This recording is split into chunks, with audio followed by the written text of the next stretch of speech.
So you're literally drowning because you're doing everything that you're supposed to be doing.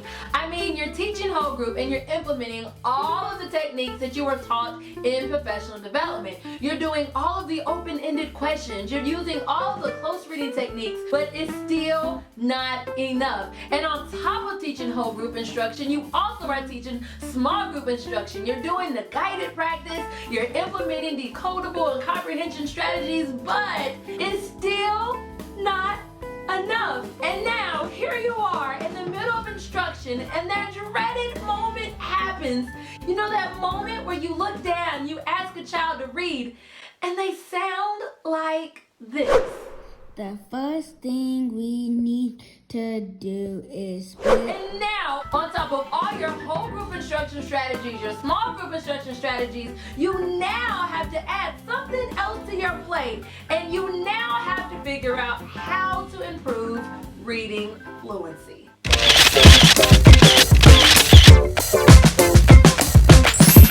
Hey fun people! Welcome to you know here. Hi, my name is Aja. I'm an educational consultant who helps parents and teachers just like you get rid of the overwhelm in teaching by helping you manage effective reading instruction. And I make teaching as fun, simple, and systematic as possible. So in this video, I'm going to share with you how to easily improve reading fluency so that your children don't read like this. Now, before we dive into how to improve reading fluency, let's back it up a little bit and talk about what is reading fluency. Fluency is simply the ability to read a text accurately with expression and at a rate that sounds like a conversation. So simply put, you want children to read just like they speak, but you also want to make sure that the words they say are the correct words that is actually in the book. And on top of all that, when they come to dialogue, you want to make sure that they're reading with expression. When they come to punctuation points, you want to make sure they pause. So let's talk about why reading fluency is actually important. Like, why am I wasting my day sitting here trying to help you understand how to improve reading fluency? I could not share how important reading fluency is without sharing this quote. Reading Naturally quotes that over 30 years of research indicates that fluency is one of the critical building blocks of reading because fluency development is directly related to comprehension. So if you want to know why your children are actually struggling with reading comprehension, then I'm here to tell you today that all starts with good old fluency. Now, in order to sit here and tell you how to increase reading fluency, I suggest that you start tracking reading fluency. And wait, before you're like, track another thing, did you miss that my plate is already full? Let me share with you why it's important to actually track reading fluency. As children begin to track their fluency, they're reading passages over and over again, which not only increases their stamina towards reading, but it also builds their confidence as they start to learn new words. Over time, children will be able to decode and read words that they've never read before, thus making them more confident than ever to read text. Tracking reading fluency also builds accountability, increases reading skills, and of course, builds fluency. As you're tracking fluency, you're building the accountability with children. They know that they're going to be held accountable for how many words per minute they read. Therefore, they're going to want to try the best that they possibly can in order to surpass their goals and also yours. Now, I know I just threw out the words per minute. Let me explain. Let me explain exactly what I'm talking about. So I'm talking about tracking reading fluency, and in a minute I'm going to actually break down the steps of how you would actually get children to track reading fluency. But before we get into that, I need to explain to you what words per minute are, and not just any words per minute. You want to track the correct words per minute, or what's best known as CWPM. In order to count the correct words per minute, you'll simply total up how many words a child reads, then subtract the number of errors or words that they missed during that time, and then that will give you the correct words per minute. For example, in a minute, if a child read 60 total words, if they made 5 errors, then you would simply do 60 minus 5 equals 55 correct words per minute. So now that we've knocked that out and you understand correct words per minute, let's talk about how you can actually build reading fluency using Fluency timed reading. Now, most Fluency passages are supposed to be used in a 1-minute time span.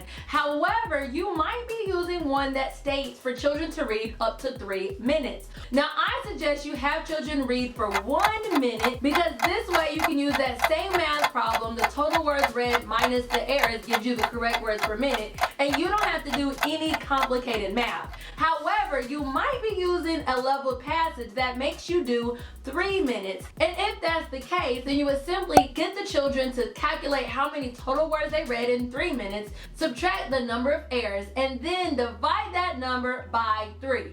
And then that will give you how many words they read in 1 minute. Now, like I said, I don't do all the extra math, and I only use 1 minute because let's work smarter, not harder, people. All right, so back to the steps. Step 1, you're going to set a timer for 1 minute. Give children a level text that matches their independent reading level. Then the next thing you're going to do, or step 2, is allow another person to track how many correct words that person reads during the 1 minute. Once the time is up, children will calculate how many correct words per minute they read, and then they'll graph their words per minute. Over time, you'll notice that children will be getting excited as their words per minute slowly begins to increase.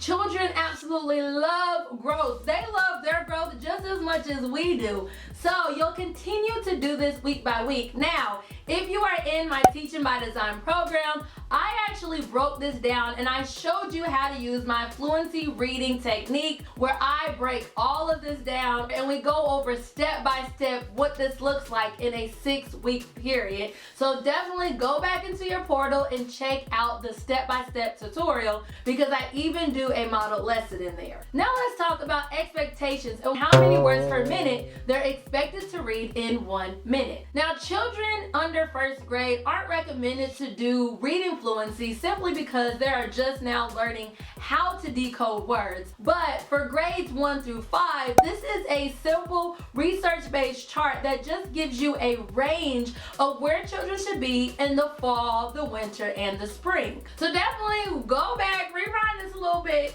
take a screenshot of that so that you understand where students are expected to be during each given point of the school year. Now let me know down below in the comments if you already have a system in place for tracking reading fluency. Now, there's only one more question to ask, and that is, how can you actually get started implementing tracking your children's reading fluency? I've created everything you need in order to track reading fluency. That includes reading trackers, both black and white and in color, and color-coordinated certificates in order for you to celebrate your children as they start to reach their goals.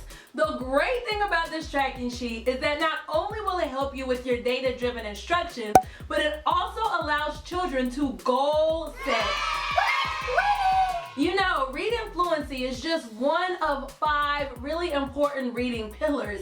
And if you want to know how to easily teach reading with all 5 pillars, then I've also included the link down below to my reading ebook where I share with you just how to do that, how you can take not only fluency, but all 5 pillars of reading to the next level. Now, we just talked about that fluency was one of the 5 different pillars of reading, but if you don't understand the other 5 pillars of reading, well, then kids will never truly improve their reading skills. So that's why it's important for you to watch this video so you know not only how to